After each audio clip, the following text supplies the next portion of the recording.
L'inquiétude règne en Catalogne. Depuis le début de l'épidémie de coronavirus, jamais l'augmentation des indicateurs n'avait été aussi brutale qu'en ce début du mois de juillet. Ce mardi, les autorités catalanes ont décidé de réimposer des restrictions sanitaires. Les discothèques et d'autres lieux de divertissement nocturnes, notamment dans les espaces clos, devront fermer à partir de cette fin de semaine. D'autres mesures mises en place pour freiner la propagation du virus, pour participer à des événements en plein air réunissant plus de 500 personnes. Il va falloir présenter un test antigénique ou PCR négatif ou être vacciné.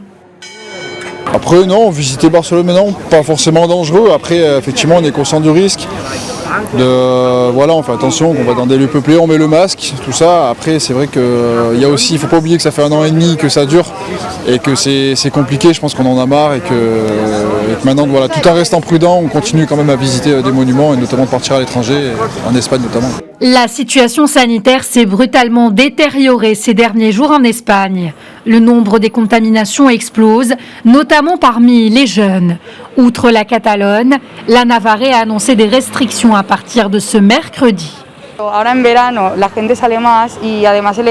Nous sommes en plein été et les gens sortent plus. Les boîtes de nuit ont rouvert, mais nous ne sommes pas encore tous vaccinés.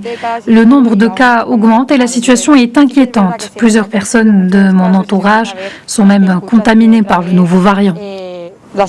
40,3% des quelques 47 millions d'Espagnols sont totalement vaccinés contre le coronavirus, tandis que la moitié, environ 55,9%, a reçu au moins une dose d'un vaccin. L'Espagne est l'un des pays les plus touchés en Europe par la pandémie, avec près de 81 000 morts et plus de 3,8 millions de cas.